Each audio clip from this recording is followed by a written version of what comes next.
Hello everyone, welcome back to doctor set academy. या व्हिडिओमध्ये आपण काही प्रश्नांचा सराव करणार आहोत। प्रश्न वाचून झाल्यानंतर तो सोडवण्यासाठी आपल्याला 10 सेकंदांचा वेळ मिळेल। यामुळे आपला नेमका अभ्यास कुठपर्यंत झालेला आहे याचा अंदाज आपल्याला बांधता येईल। तेव्हा सुरुवात करूया। पहिला प्रश्न आहे, प्रकल्प पद्धतीविषयी पुढीलपैकी चुकीचे विधान कोणते? आणि पर्याय आहेत, जॉन ड्यूई या पद्धतीचे संस्थापक आहेत। बी, या पद्धतीत शिक्षकाची भूमिका मार्गदर्शक व सुलभकाची असते। पर्याय सी, विद्यार्थी स्वतः समस्येचे उत्तर शोधतात। की पर्याय डी, विद्यार्थ्यांना गटात कार्य करण्याची सवय लागते। 10 सेकंदांची वेळ सुरू झालेली आहे। प्रश्न लक्षपूर्वक वाचा। प्रकल्प पद्धतीविषयी चुकीचे विधान इथं विचारलेले आहे आणि अगदी बरोबर ज्यांनी पर्याय क्रमांक ए हे या प्रश्नाचे उत्तर गेस केलेले आहे ते अगदी अचूक आहे, कारण जॉन ड्यूई हे या पद्धतीचे संस्थापक नसून जॉन ड्यूई यांचे शिष्य असलेले किलपॅट्रिक यांनी ही पद्धत शोधली। प्रश्न क्रमांक 2, डेलच्या अनुभव त्रिकोणानुसार व्यक्तीने प्रत्यक्ष अनुभव घेतल्यावर ती बाब किती स्मरणात राहते? आणि पर्याय आहेत, ए 80%, बी 90%, सी 70% की डी 100%। एडगर डेल या शिक्षणतज्ज्ञाने अनुभव त्रिकोणाची मांडणी केलेली आहे आणि त्यावर आधारित हा प्रश्न आहे। आणि या प्रश्नाचे उत्तर ज्यांनी पर्याय क्रमांक बी हे गेस केलेले असेल त्यांचं अगदी अचूक उत्तर आहे। एडगर डेलच्या अनुभव त्रिकोणानुसार व्यक्ती जो प्रत्यक्ष अनुभव घेतो त्याचे 90% त्याच्या लक्षात राहते, जे वाचन केले जाते त्याचे केवळ 10%, जे ऐकले जाते त्याचे 20%, जे पाहिले जाते त्याचे 30% आणि पाहणे व ऐकणे एकत्रित घडत असेल तर 50% आणि जे बोलले जाते व लिहिले जाते त्याचे 70% व्यक्तीच्या लक्षात राहते, स्मरणात राहते।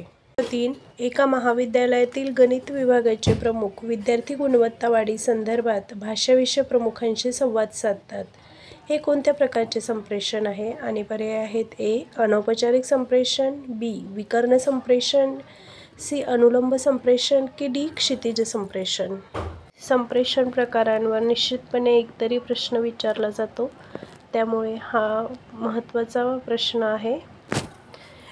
आणि ज्यांनी या प्रश्नाचे उत्तर पर्याय क्रमांक बी विकर्ण संप्रेषण हे गेस केलेले आहे ते अगदी अचूक आहे। हे सगळेच प्रकार औपचारिक संप्रेषणाचे आहेत, अनुलंब संप्रेषण, क्षितिज संप्रेषण आणि विकर्ण संप्रेषण। अनौपचारिक संप्रेषण 2 विभाग प्रमुखांमध्ये घडत नाही, ते औपचारिक संप्रेषणच असते। विकर्ण संप्रेषणालाच कर्णरेषा संप्रेषण असे देखील म्हणतात। ग्राहकाच्या अपूर्ण ज्ञानामुळे त्याला प्रेषकाने पाठवलेल्या संदेशाचा योग्य अर्थ लावण्यात बाधा येत असल्यास यास काय म्हणतात? गोंधळ, प्रतिसाद, निसंकेतीकरण की यापैकी नाही? येथे ग्राहकाला प्रेषकाच्या संदेशाचा अर्थ लावण्यास बाधा येत असल्यास त्यास काय म्हणतात असे विचारलेले आहे। आणि अगदी बरोबर ज्यांनी पर्याय क्रमांक ए गोंधळ गेस केला आहे त्यांचं उत्तर अगदी बरोबर आहे। प्रेषकाचा संदेश कोणत्याही कारणास्तव ग्राहकापर्यंत पोहोचत नसेल तर त्या संप्रेषणात गोंधळ हा शब्द वापरला जातो।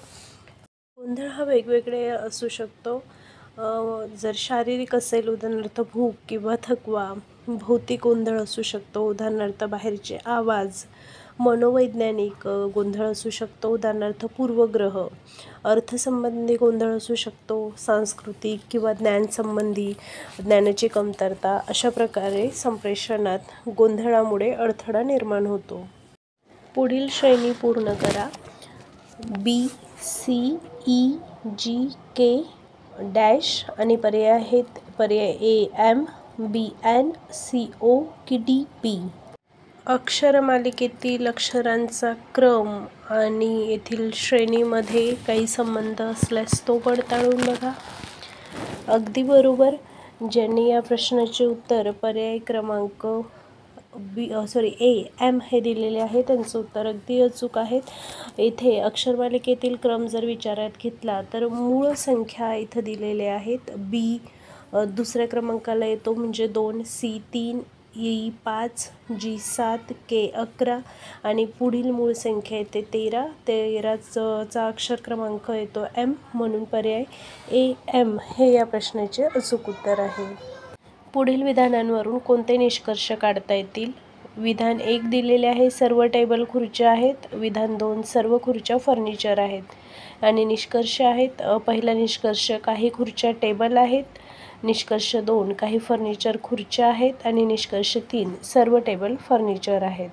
प्रश्न लक्षपूर्वक वाचून त्यावर आधारित वेनाकृती जर काढून घेतली तर या प्रकारचे प्रश्न सोडवणे सुलभ होते. आणि अगदी बरोबर ज्यांनी पर्याय क्रमांक ए केवळ 1 व 2 हे निष्कर्ष बरोबर आहेत हे दिलेले आहे, त्यांचे उत्तर बरोबर आहे, पर्याय ए. PCIचे पूर्ण रूप काय? A. Press council of India, B. Press council institution, C. Post council of India की D. Port council of India? अगदी सोपा प्रश्न आहे. पर्याय जरी लक्षपूर्वक वाचले तरी प्रश्नाचे उत्तर गेस करता येऊ शकते. आणि पर्याय क्रमांक 1 अगदी बरोबर, प्रेस काउन्सिल ऑफ इंडिया हे या प्रश्नाचे अचूक उत्तर आहे. प्रश्न क्रमांक 8, भारतीय हवामान उपग्रहाला कोणाचे नाव देण्यात आलेले आहे? आणि पर्याय आहेत, ए. कल्पना चावला, बी. आर्यभट्ट, सी. अब्दुल कलाम की डी. महात्मा गांधी? हवामानविषयक माहिती देणाऱ्या उपग्रहाचे नाव, उपग्रहाला देण्यात आलेल्या व्यक्तीचे नाव. आणि अगदी बरोबर, पर्याय क्रमांक ए. कल्पना चावला. प्रश्न क्रमांक 9, ज्या प्रदेशातील हवामानात मानवाला जगण्यासाठी संघर्ष करावा लागत नाही अशा प्रदेशातील लोक आळशी असतात. हा नवविकसित सिद्धांत म्हणजे डॅश होय? आणि पर्याय आहेत, पर्याय ए. पर्यावरण निर्धार, पर्याय बी. पर्यावरण संभाव्यता, पर्याय सी. पर्यावरण संरक्षण की पर्याय डी. परिस्थितिकी? पर्यावरणाशी संबंधित या सर्व संकल्पना आहेत. पर्यावरण निर्धार म्हणजेच पर्यावरण नियतिवाद, पर्यावरण संभाव्यता, पर्यावरण संरक्षण की परिस्थितिकी? आणि अगदी बरोबर, या प्रश्नाचं अचूक उत्तर आहे पर्याय क्रमांक ए. पर्यावरण निर्धार. प्रश्न क्रमांक 10, राष्ट्रीय शिक्षण धोरणासंदर्भात चुकीचा पर्याय कोणता? आणि पर्याय आहेत, ए. 1968, बी. 1986, सी. 1992 की डी. 2020? आतापर्यंत 3 राष्ट्रीय शिक्षण धोरण भारत सरकारने जाहीर केलेली आहेत आणि यातला कोणता तरी एक पर्याय तो नाही आहे. आणि अगदी बरोबर, प्रश्नाचे अचूक उत्तर आहे पर्याय क्रमांक सी. 1992. पहिले शिक्षण धोरण आले ते 1968 साली, त्यानंतर 1986 आणि आताचे नवीन राष्ट्रीय शैक्षणिक धोरण 2020. 1992चा ॲक्शन प्लॅन होता. आशा करते की सर्वच प्रश्नांची अचूक उत्तरे आपण सोडवलेली असतील. याच पद्धतीचा व्हिडिओ आपण दररोज घेणार आहोत आणि किमान 10 प्रश्नांचा सराव आपला दररोज होत जाईल.